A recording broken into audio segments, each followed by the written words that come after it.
नमस्कार, आप सभी का मेरे इस चैनल रोचक कथाएं में पुनः स्वागत है। आज मैं आपको सिंहासन बत्तीसी की और एक रोचक कहानी विधात्री का लेख बताने जा रहा हूं। तो देर नहीं करते शुरू करते हैं आज की कहानी। कुछ दिनों के बाद राजा भोज फिर उस सिंहासन पर बैठने गए। तभी एक पुतली बोल पड़ी, रुकिए राजा रुकिए, इस सिंहासन पर विक्रम जैसा पराक्रमी राजा ही बैठ सकता है। राजा भोज को लगा इस पुतली से भी राजा विक्रम के बारे में एकाध नई बात जानने को मिलेगी। राजा ने पूछा, कौन हो तुम और राजा विक्रम कैसे थे? पुतली बोली, मेरा नाम सुभद्रा है। मैं राजा विक्रम के बारे में जो बात बताती हूं उसे आप ध्यान से सुने। एक दिन राजा विक्रम सादे वेश में शिकार खेलने निकले थे। घने जंगल में वे रास्ता भूल गए। बहुत भटकने के बाद अंत में वे एक नगरी में आ पहुंचे। राजा बहुत थके हुए थे और उन्हें भूख भी बहुत तेज लगी थी। पूछताछ के बाद राजा एक ब्राह्मण के घर गए। ब्राह्मण ने अतिथि का स्वागत किया, प्रेम से राजा को भोजन करवाया। रात होने पर ब्राह्मण राजा के लिए बिस्तर लगाने लगा तो राजा विक्रम बोले, ब्राह्मण देवता, मैं तो बाहर चबूतरे पर ही बैठूंगा और आपके घर की रखवाली करूंगा। यह कहकर राजा चबूतरे पर बैठ गए। रात गुजरने लगी, झिंगुरों की झिंझी की आवाज आने लगी। आधी रात हुई। तभी एक स्त्री मानो अंधकार से प्रकट हुई और ब्राह्मण के घर में प्रवेश करने लगी। तब राजा विक्रम ने उस स्त्री को रोका, कौन हो तुम और किस लिए इस घर में प्रवेश कर रही हो? वह स्त्री बोली, मैं विधात्री हूं। इस ब्राह्मण के घर में पुत्र का जन्म हुआ है। इसे आज 6 दिन हुए हैं, इसलिए मैं छठी के लेख लिखने आई हूं। राजा विक्रम ने विधात्री को घर में जाने दिया। थोड़ी ही देर में वे बाहर निकली। राजा विक्रम ने पूछा, इतनी देर में क्या लेख लिखे? विधात्री बोली, मैंने जो लेख लिखा है वह मैं किसी को बता नहीं सकती। इसके लिए धर्मराज की अनुमति लेनी पड़ती है। राजा विक्रम ने कहा, मैं राजा विक्रम हूं। धर्मराज से अनुमति लेने के बाद तो तुम मुझे लिखे हुए लेख के बारे में बता सकती हो ना। विधात्री इसके लिए धर्मराज के पास गई। धर्मराज को भी राजा विक्रम की परीक्षा लेने की इच्छा हुई, इसलिए उन्होंने विधात्री को एक लेख के बारे में बताने की अनुमति दे दी। विधात्री ने लौटकर राजा विक्रम से कहा, ब्राह्मण के पुत्र के विवाह में अग्नि की चौथी प्रदक्षिणा करते समय बाघ उसे मार डालेगा। सवेरा हुआ। राजा विक्रम ने ब्राह्मण से कहा, आपका बेटा विवाह के योग्य हो जाए और उसका विवाह तय हो तब तुरंत आप मुझसे मिलें। मुझसे जो हो सकेगा हर तरह की सेवा मैं करूंगा। ब्राह्मण ने कहा, पर आपका नाम, गांव, पता? राजा विक्रम ने कहा, मैं उज्जैनी नगर का राजा विक्रम हूं। ब्राह्मण तुरंत राजा के पैरों पर गिर पड़ा और बोला, महाराज, आपने तो मेरी कड़ी परीक्षा ले ली। आपके बारे में तो मैंने बहुत सुना था। आज आपके दर्शन से मैं धन्य हुआ। ब्राह्मण को दक्षिणा देकर राजा विक्रम चल पड़े। समय बीतने लगा। ब्राह्मण का बेटा विवाह योग्य हुआ। उसका विवाह तय हुआ। ब्राह्मण उज्जैनी नगरी गया। उसने राजा विक्रम को अपना विस्तृत परिचय दिया और विवाह का निमंत्रण पत्र दिया। राजा विक्रम को तुरंत विधात्री के लेख याद आए। ब्राह्मण के बेटे के विवाह में अग्नि की चौथी प्रदक्षिणा चल रही होगी, तभी बाघ उसे मार डालेगा। राजा विक्रम ने ब्राह्मण को कुछ मुहरें दी और कुछ अन्य सामान दिए। विवाह में 1 सप्ताह बाकी था। तब राजा विक्रम मंत्री और थोड़ी सेना के साथ ब्राह्मण के घर पहुंचे। उन्होंने वर कन्या के विवाह मंडप के स्थान पर लोहे का एक कमरा बनवाया। 10 गज लंबा, 10 गज चौड़ा और 15 गज ऊंचा। कमरे के अंदर रंगाई पुताई करवाई। रंग बिरंगे चित्रों वाले चंदोवा बंधवाया। तोरण और झूमर लगवाए। विवाह का दिन आ पहुंचा। राजा ने नगर के चारों ओर सेना तैनात कर दी। बाघ तो क्या, बिल्ली भी घर में प्रवेश न कर सके। लोहे के कमरे के चारों ओर भी राजा ने सैनिक तैनात करवा दिए। ऐसी तैयारी का कोई कारण घर या नगरी के लोगों को समझ में नहीं आया। कारण केवल राजा विक्रम ही जानते थे। विवाह का समय हुआ। राजा ने कहा, लोहे के इस कमरे में विवाह मंडप बनाया गया है। कमरे में वर कन्या, उनके माता पिता और पुरोहित के अलावा अन्य किसी को भी नहीं जाना है। वर पक्ष और कन्या पक्ष के लोगों के आश्चर्य का ठिकाना न रहा, पर राजा से कारण पूछने का साहस कौन करता। वर कन्या, उनके माता पिता और पुरोहित ने कमरे में प्रवेश किया। राजा विक्रम ने मन ही मन हर सिद्धि माता को प्रणाम किया, वीर वेताल का ध्यान किया, हाथ में खड्ग लिया और पहरा देने के लिए कमरे के द्वार के पास खड़े हो गए। वर कन्या ने अग्नि के फेरे लगाना शुरू किया। राजा विक्रम एकदम सावधान हो गए। पहला फेरा पूरा हुआ, दूसरा फेरा पूरा हुआ, तीसरा फेरा पूरा हुआ। राजा विक्रम को कुछ राहत हुई। उन्होंने सोचा, अब तक बाघ नहीं आया तो अब वह कहां से आएगा। 4 फेरे अभी पूरे हो जाएंगे और विधात्री के लेख गलत साबित होंगे। तभी कमरे के अंदर से चीख पुकार सुनाई दी। चौथा फेरा शुरू होते ही चंदौवा पर चित्रित बाघ जीवित हो उठा और ब्राह्मण पुत्र पर झपटा। बाघ के एक ही पंजे से ब्राह्मण पुत्र के प्राण निकल गए, आंखें फट गई। यह देखकर उनके माता पिता बेहोश हो गए। चारों ओर हाहाकार मच गया।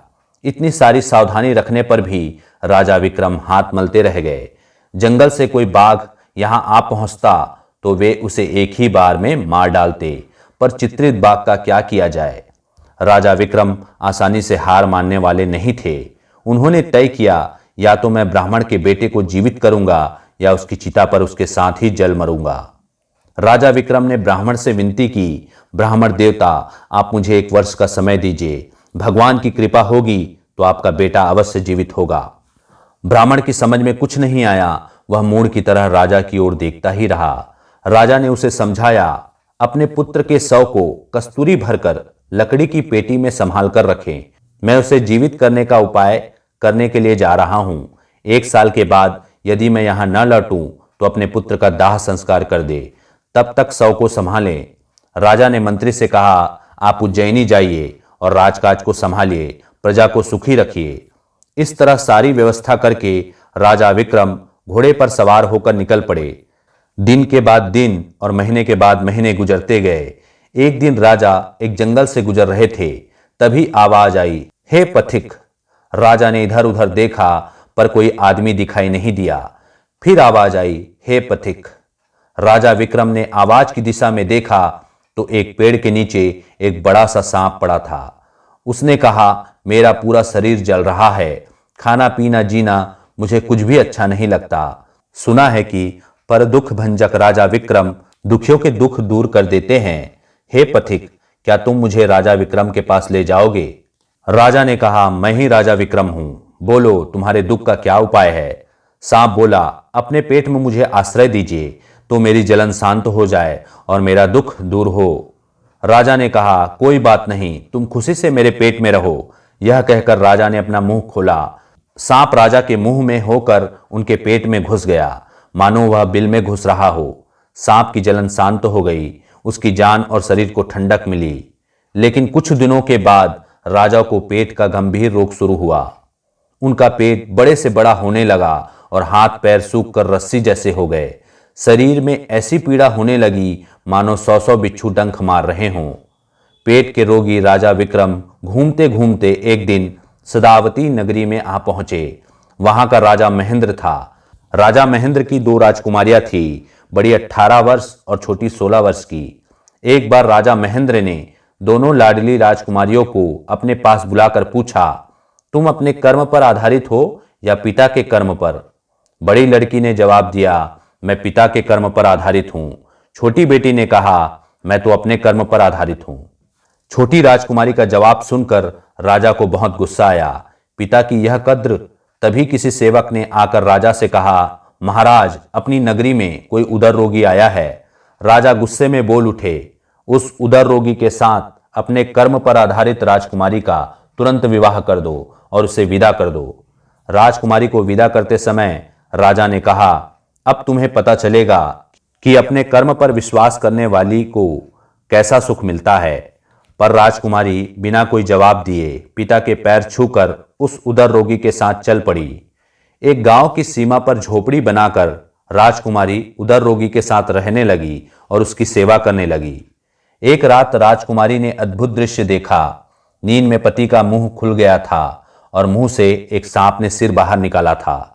लंबी सांस लेकर सांप जोर से बोला, वाह, अब शुद्ध हवा मिली है। तभी सामने वाले कोने के बिल से एक दूसरे सांप ने सिर बाहर निकाला और उदर रोगी वाले सांप से कहा, तुम दूसरों का दुख दूर करने वाले राजा विक्रम को कष्ट दे रहे हो, उनके पेट से जल्दी बाहर निकलो। राजकुमारी का हृदय धड़क उठा। अरे मेरा उधर रोगी पति तो साक्षात राजा विक्रम है। उधर के सांप ने बिल के सांप को जवाब दिया, और तुम गाड़ी हुई लक्ष्मी को हजम कर उसके ऊपर बैठे हो, उसका क्या? कोई उबलता हुआ तेल तुम्हारी बिल में डालेगा तो तुम्हारी मृत्यु हो जाएगी और धन भी चला जाएगा। तभी बिल का सांप बोला, और राजा विक्रम को कोई मट्ठे के साथ कुचला पिला देगा तो तुम्हारे भी टुकड़े टुकड़े हो जाएंगे। फिर बिल वाला सांप बिल में गया और उधर वाला सांप पुनः राजा विक्रम के पेट में चला गया। राजकुमारी ने दोनों सांपों की बात सुन ली थी, इसलिए सुबह होते ही उसने तेल उबालकर बिल में डाला और सांप जलता जलता बाहर निकला और कुछ देर तड़प कर मर गया। फिर राजकुमारी ने राजा को मट्ठे के साथ कुचला पिलाया। तभी राजा को वमन और दस्त होने लगे। सांप के टुकड़े टुकड़े होकर पेट से बाहर निकल गए। राजा को राहत मिली, होश आया और राजा ने देखा तो सामने रूप सौंदर्य के अंबार जैसी राजकुमारी। राजा विक्रम ने पूछा, कौन हो तुम? राजकुमारी ने अपना परिचय दिया और बाद में राजा को शुरू से अंत तक की सारी बात बताई। सारी बात सुनने के बाद पर दुख भंजक राजा दुखी होकर बोले, बिल में रहने वाले उस सांप को मुझसे कितनी सहानुभूति थी, इसलिए उसने पेट के अंदर वाले सांप को बाहर निकल जाने के लिए कहा। उस सांप को तुमने मार डाला, और वह भी धन के लालच में। अरे यह क्या किया तुमने? और जिस सांप को मैंने प्यार से अपने पेट में आश्रय दिया था उसे भी तुमने मार डाला। अरे तुम यह क्या कर बैठी? राजा के शोक की सीमा न रही। राजा ने 2 टोकरियों में दोनों सांपों के टुकड़े अलग अलग रखे और वन में जाने के लिए तैयार हो गए। तभी राजकुमारी बोली, मैंने अपने कर्म से आपका वरण किया है, मुझे भी साथ ले जाइए। राजा विक्रम ने राजकुमारी को अपने साथ लिया। दोनों वन की ओर चले। चलते चलते राजकुमारी थक गई, अतः राजा विक्रम और राजकुमारी दोनों एक पेड़ के नीचे विश्राम करने बैठे। थोड़ी दूरी पर एक बूढ़ी सापिन विलाप कर रही थी। मेरे पुत्र की जलन मिटाने के लिए राजा विक्रम उसे अपने पेट में आश्रय देकर ले गए थे, उसके बाद उसका कोई समाचार नहीं आया। यह सुनकर राजा विक्रम चौंके। फिर भर्राए गले से राजा विक्रम ने बूढ़ी सापिन को सारी बात बताई। उन्होंने हाथ जोड़कर आंसू बहाते हुए कहा, अनजाने में मेरी पत्नी से अनचाहा काम हो गया, हमें क्षमा करे। सापिन ने राजा को सांत्वना देते हुए कहा, आपने दोनों नागों का शव संभाल कर रखा, यह अच्छा किया। मेरे पास अमृत है, इससे दोनों सांप जीवित हो जाएंगे। राजा ने सापिन से अमृत लिया और उससे दोनों सांपों को जीवित किया। इसके बाद एक बर्तन में अमृत लेकर राजा विक्रम ब्राह्मण के घर आए। संभाल कर रखी हुई लकड़ी की पेटी खोली और ब्राह्मण पुत्र के शव की आंखों में थोड़ा सा अमृत लगाया। ब्राह्मण पुत्र ने तुरंत आंखें खोली, अंगड़ाई लेता हुआ उठा। वह उठकर बैठ गया। राजा विक्रम की जय जयकार हो गई। इतना कहकर पुतली रुकी। फिर उसने कहा, हे राजा भोज, ऐसे परदुख भंजक और परोपकारी थे राजा विक्रम। यह कहकर पुतली सुभद्रा आकाश में उड़ गई। तो यह थी आज की कहानी विधात्री का लेख। आशा करता हूं आपको यह कहानी पसंद आई होगी। पसंद आई होगी तो मेरे वीडियो को लाइक कीजिए, चैनल को सब्सक्राइब कीजिए और इसे ज़्यादा से ज़्यादा शेयर कीजिए। धन्यवाद।